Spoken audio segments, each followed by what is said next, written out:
99% of the time it was because you're doing too much. Don't kick so hard. They're already almost falling. If I am here, like an inch off the floor, a few centimeters off the floor, and I go, well, no wonder I fell over. It's too much. All I want you to do is, instead of aiming across, aim into the floor. So I'm going to do one, then Natasha's going to talk about something. So we're here. She's crushing me.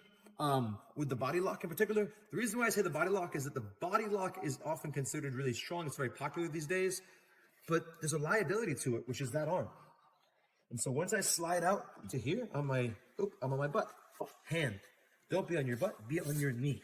Now this kind of like Mortal Kombat Sub-Zero slide position is what I want you to be in.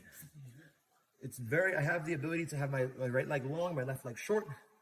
If they are arrested, they might single leg you later. We'll talk about that in a second. But I must not have my body being crushed. Natasha's squeezing me. I can't be like this. I must be the one, if you look at my shoulders, how they're all tiny right now, being strong. Because it changes her posture. From right here, I grab her tricep. Now I have choices. I could just do this with my elbow right here. I could reach across. I could whiz her. But none of those things are all that important. She's so off balance. What's important to me is that I'm driving my hand into the mat so that I don't fly. So as I lean back, I end up like this with my hips spread out like this, driving down. If I drive across, Natasha just re-roll me. So from right here. If I drive across like this, like I'm doing a regular judo throw, it's going to happen every time. You want to know what happens? Because it's how the throw was designed. If you look at Olympic judo, this is how they finish the throw. Because they want full back coverage to get their ippon. We don't get ippon. We only get 2 points if we're lucky. We have to maintain it for 3 seconds. In a judo jiu-jitsu match, I would get nothing for this.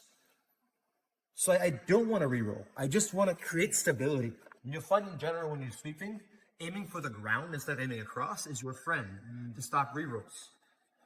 I think you guys got that. Natasha, go ahead. All right, so I let some people know that you're going to be a donkey when you're doing this if your leg gets in the middle. So go do it to me. Sure. So we're right here, right? So some people were like, well, Charles's leg got back here. Well, because I circled around him. So if Charles circled around me, then my leg is out here a little bit more so that when I get here, I can just do that. But so it's more of a trick. But when he doesn't circle all the way around me and my leg stays in the middle, I'm going to be like a donkey. So I'm here, and I go, and then I like landing here.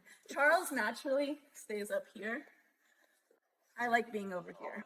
So just, if you're landing here, you're right. And if you're landing here, you're also right. Just be careful of your balance. If you're too far this way, you will get swept. Yeah. But we're going to dive in when they have 5 minutes. Go for it. All right, cool. So now you'll never forget it.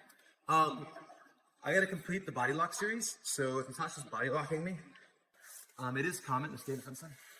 Body lock. That after you've done this to them once or twice, they might start circling this way. Not passing you, but just keeping their weight this way, and also sometimes putting their head maybe here. But in general, the elbow and how I'm using it is dependent upon which way I feel pressure. If I ever feel Natasha rotating her body this way, then I'm always going to use, I'll say it this way, I'm always going to use this side of my elbow. But if I feel her driving the other way and trying to just drive straight into me, trying to knock me down with her forehead, I will not be able to use this frame properly. But I have my old regular power tie.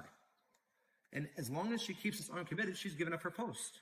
And so I'm just going to do the ugliest butterfly sweep ever. Even though I don't have a butterfly, I just hold her leg and I just lean over. And it's the ugliest butterfly sweep ever.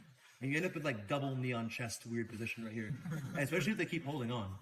The fun thing is I have 2 arms. She can't really sweep me right here.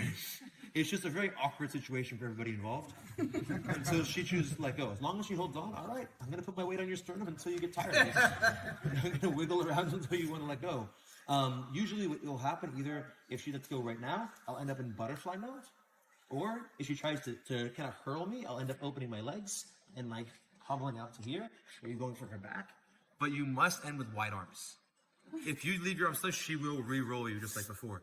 It's not pleasant. That's why Natasha's kind of panting. But, oh, she's good. Cool. All right. So,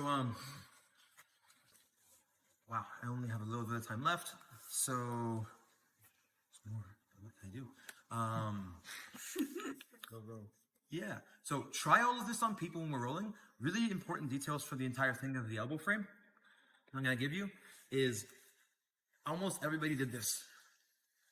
And this can work, but once they get better, it will fail. If I'm ever stuck here, whether they're body locking or not, I must reach back, use this leg, and look at my elbow. My elbow is pointing out really big over here. Slide down. It's kind of feels a little mean. You'll make me feel bad about it.